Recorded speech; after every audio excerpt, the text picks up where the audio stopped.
This, Noah declared, spinning in a slow circle with arms outstretched, is definitely not how I pictured Silicon Valley startup life. Zach's garage was exactly that, a garage. Concrete floors, exposed beams, a persistent smell of motor oil, and temperatures that fluctuated wildly with the summer weather. 4 desks salvaged from campus dumpsters had been arranged in a tight cluster, power strips snaked across the floor like plastic vines, and a whiteboard rescued from a department renovation leaned precariously against one wall. The garage is a startup tradition, Jamie reminded him, setting down boxes of equipment. Apple, Google, Amazon, they all started in places like this. I'm relatively certain Jeff Bezos had air conditioning, Devin muttered, wiping sweat from his forehead. The July heat wave was making their new headquarters nearly unbearable. Possibly, but he didn't have us, Jamie replied with irrepressible optimism. Or Zach's surprisingly generous offer to use his parents' garage for free while he's filming in New Zealand. It had been 6 weeks since graduation. 6 weeks of paperwork, planning, and increasingly frantic apartment hunting in the astronomical Bay Area housing market. After depleting their competition prize money on incorporation fees, basic equipment, and a celebratory dinner, they'd been facing the very real possibility of being brilliant but homeless entrepreneurs. Then Jamie had mentioned their predicament to Zach, who had immediately offered his parents' garage, insisting they'd be doing him a favor by keeping it occupied during his 6-month film shoot abroad. This is temporary, Nate assured Devin, unpacking his development equipment. Once we secure funding, we'll find proper office space. If we secure funding, Devin corrected, his natural caution resurfacing now that they'd moved beyond graduation euphoria into practical reality. When, Jamie insisted firmly. Professor Torres wouldn't have connected us with Richard Barnes if she didn't believe in our potential. She connected us, Noah pointed out, but Barnes hasn't returned our calls or emails. 3 weeks of attempts, 8 unanswered messages. The reminder dampened their mood. The initial exhilaration of their decision had been giving way to practical anxieties as they confronted the realities of entrepreneurship. Dwindling savings, uncertain income, and the nagging doubt that they'd made a colossal mistake. He's probably on vacation, Jamie suggested, though his confidence sounded forced. It's summer. Rich people have multiple homes. Or he's screening his calls to filter out desperate graduates with nothing but a prototype and a dream, Noah suggested darkly. Regardless, Devin interjected, arranging his workspace with characteristic precision, we proceed with the development schedule as planned. If Barnes expresses interest, excellent. If not, we pursue alternative funding sources. His pragmatism steadied them as it often did. Whatever doubts Devin harbored about their venture, his commitment to systematic execution remained unwavering. By the end of that first day, the garage had been transformed into something resembling a workspace. Nate had established their local development server, Jamie had created their communication channels and project management system, Noah had covered one wall with design mock-ups, and Devin had produced a detailed financial runway showing exactly how long they could survive without external funding. 3 months, he announced, displaying the spreadsheet that evening as they collapsed onto the lawn furniture that served as their break area. Assuming minimal personal expenses and no additional equipment costs. 3 months to change the world, Noah grinned, though the tension around his eyes betrayed his concern. Practically luxurious. 3 months to reach minimal viable product and secure seed funding, Devin corrected. Which means we stick to the core functionality and resist feature creep. Agreed, Nate nodded. We focus on the connection algorithm and basic user interface. Everything else is secondary. But the user experience is what will distinguish us, Noah argued. If it feels generic, why would anyone choose Nexus over established platforms? Because our algorithm creates more meaningful connections, Nate countered. The backend is our competitive advantage. A superior backend is meaningless if the interface is forgettable, Noah insisted. Users don't care about elegant code they can't see. They care about functionality that works reliably, Nate replied, an edge creeping into his voice. Beautiful design won't matter if the system crashes under load. Jamie and Devin exchanged glances, recognizing the resurgence of tensions that had nearly derailed their competition entry. The strain of their situation was already exposing fault lines in their working relationship, and by extension, their personal relationships. Both are essential, Jamie intervened, using the diplomatic skills that had become increasingly valuable. But Devin's right about our timeline. We need to prioritize ruthlessly. The compromise they reached that evening became their working pattern. Focused development of core functionality, with just enough design refinement to make the product distinctive. It wasn't perfect, but it kept them moving forward despite the growing pressure. As days stretched into weeks, their once spacious garage began to feel increasingly claustrophobic. The summer heat intensified, their savings dwindled according to Devon's precise projections, and Richard Barnes remained elusive despite repeated attempts to contact him. The strain began manifesting in their personal dynamics. Noah and Devon, whose relationship had always featured spirited debate, now found themselves in genuine arguments about resource allocation and design priorities. Nate retreated further into coding, sometimes working through the night and communicating primarily through commit messages rather than conversation. Jamie found himself constantly mediating, so focused on maintaining team cohesion that his own marketing responsibilities sometimes suffered. The breaking point came one sweltering afternoon in early August. The garage's inadequate ventilation had pushed the indoor temperature to nearly unbearable levels, fans merely circulating hot air, everyone's patience worn tissue thin. "This implementation won't scale," Devon said, reviewing Nate's latest code push.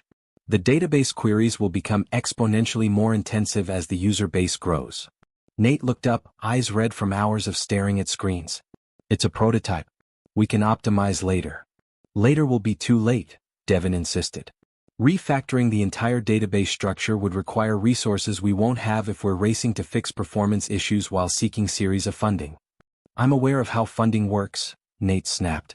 "I'm trying to build something that actually functions before worrying about hypothetical scaling problems for users we don't have yet." "Both valid points," Jamie attempted to mediate, "but perhaps we should acknowledge the elephant in the garage," Noah interrupted, throwing down his stylus. "We're burning through savings to build a product that might never see the light of day because we can't even get a meeting with the one investor who expressed interest." The blunt assessment hung in the air, giving voice to fears they'd all been harboring but avoiding. "That's unproductive defeatism," Devon replied stiffly. "No, it's reality," Noah countered. "We're not having fun playing startup anymore. You two are fighting about database queries, Nate barely speaks to anyone, and Jamie's exhausted from playing peacekeeper." "What do you suggest then?" Devon challenged. "We abandon everything we've worked for at the first sign of adversity?" "I'm suggesting we acknowledge that this isn't working." Noah stood abruptly. "Not the product. Us. The pressure is tearing us apart." The painful truth of his statement was evident in the silence that followed. What had begun as an exciting venture had devolved into a pressure cooker of stress, technical disagreements, and personal tension. "I need some air," Noah finally said, heading for the door. "Noah, wait," Jamie started. "Let him go," Devon said quietly. "He needs space." After Noah left, an uncomfortable silence settled over the garage. Jamie studied his friends, noting the strain evident in both their postures. This wasn't just about technical disagreements or financial pressure. It was about four people whose relationships had evolved under extraordinary circumstances now facing the mundane grind of startup life. "Maybe we rushed into this," Nate said finally, voicing what they'd all been thinking. "Maybe we should have taken those job offers, built careers, tried the long-distance thing." "Do you really believe that?" Jamie asked, moving to sit beside him. Nate sighed, removing his glasses to rub his eyes. "No. But I hate what this is doing to us. To all of us." Devon, usually so composed, looked genuinely distressed. "I may have been overly critical of the implementation. The stress of financial projections has made me less diplomatic than I should be. And I've been avoiding conversations because I'm afraid of conflict," Nate admitted. "I'd rather solve problems in code than deal with interpersonal tension." Jamie smiled sadly. "And I've been so focused on keeping everyone happy that I haven't been honest about my own concerns." "Which are?" Devon prompted. "That we're so focused on the product we've forgotten why we started this in the first place." Jamie looked between them. It wasn't just about building Nexus. It was about building it together. The simple truth resonated, momentarily cutting through the miasma of stress and technical details that had enveloped them. "I should find Noah," Devon said, standing. "His concerns are valid, even if his delivery was characteristically dramatic." "Tell him we'll order his favorite Thai food," Jamie suggested. "A team dinner might help reset things." After Devon left, Nate leaned against Jamie, the rare physical display of affection speaking volumes about his emotional state. "I'm sorry I've been distant." "I understand why," Jamie assured him, wrapping an arm around his shoulders. "But remember, you're not coding alone anymore. We're supposed to be figuring this out together." Nate nodded against his shoulder. I'm not sure how to balance being a good technical co-founder and a good boyfriend at the same time. Neither am I, Jamie admitted with a small laugh. I don't think there's a handbook for how to launch a startup with your boyfriend and best friends without destroying your relationships. If there is, we should definitely read it, Nate smiled weakly. Jamie pressed a kiss to his temple. You know what I've noticed? Even when you're deep in code mode and I haven't heard from you in hours, you still make sure there's a fresh coffee on my desk when I need it most. You do the same with the protein bars, Nate admitted.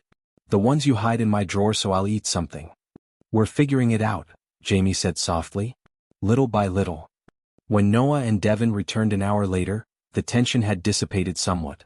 They didn't discuss the argument directly, some wounds were still too fresh, but the Thai food Jamie ordered created a temporary ceasefire, allowing them to remember the friendship that had brought them together in the first place.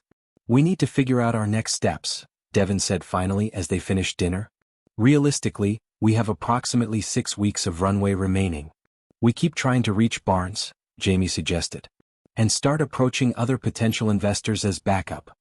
And we need a clearer vision for what differentiates Nexus, Noah added, his creative energy returning after the break. If we can't articulate why our approach is revolutionary, no investor will care. Maybe we've been thinking too narrowly, Nate suggested, the time away from his computer having cleared his mind somewhat. We've been focused on the connection algorithm for individuals, but what about organizations? Communities? What if Nexus could help entire groups find complementary partners? The idea sparked immediate interest, leading to an impromptu brainstorming session that stretched late into the evening. For a few hours, they recaptured the collaborative magic that had defined their early work together, building on each other's ideas, challenging assumptions constructively, and finding synthesis between different approaches. It was nearly midnight when Jamie's phone rang, the unknown number causing immediate tension given the late hour. Hello, he answered cautiously. The others watched as his expression transformed from confusion to shock to barely contained excitement. Yes, of course, tomorrow would be. Yes, we can absolutely make that work. Thank you for the opportunity, Mr. Barnes. 3 pairs of eyes widened at the name. Jamie hung up, staring at his phone as if it might explain what had just happened. That was Richard Barnes, he said unnecessarily. He wants to meet with us. Tomorrow. At his office in Palo Alto. Tomorrow? Devin looked uncharacteristically flustered. That's insufficient preparation time for a pitch of this magnitude.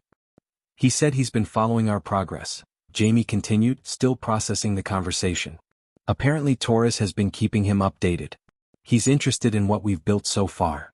But we've barely built anything. Noah exclaimed. We have a functional prototype, not a polished product. He specifically said he wants to see the current state, not a rehearsed presentation, Jamie explained.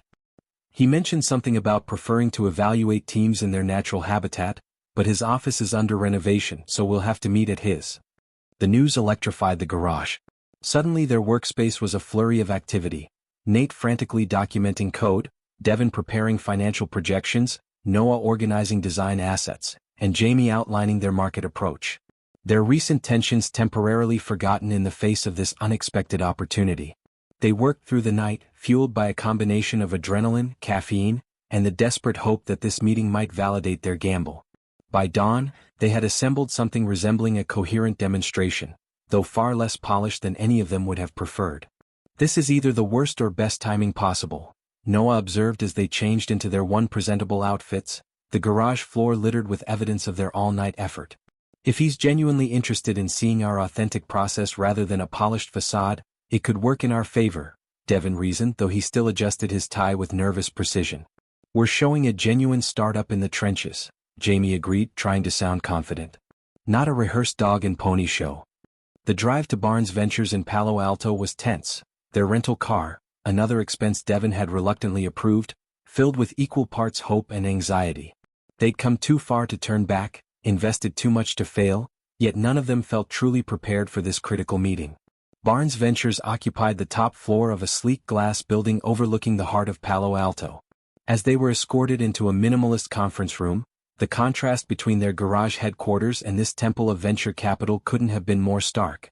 Richard Barnes was not what they expected. Instead of the suit-wearing financier they'd anticipated, they found a man in his 60s wearing expensive but casual clothes, salt and pepper hair stylishly disheveled, eyes sharp with intelligence behind designer glasses. "The Nexus team," he greeted them, foregoing handshakes in favor of casual nods. "Isabella Torres speaks very highly of you." "We're grateful for Professor Torres's support," Jamie replied, naturally taking the lead. "And for your willingness to meet with us." "Let's skip the pleasantries," Barnes gestured toward the presentation screen. "Show me what you've built." What followed was either the most disastrous or most authentic investor pitch in startup history. Their demonstration crashed twice, Nate fixing issues in real time while explaining the algorithm's functionality. Noah and Devin disagreed openly about design implementation during the interface walkthrough. Jamie navigated these disruptions smoothly, integrating their bickering into his explanation of how their diverse perspectives strengthened the product. Throughout it all, Barnes observed with inscrutable interest, occasionally asking penetrating questions that revealed both technical sophistication and market awareness.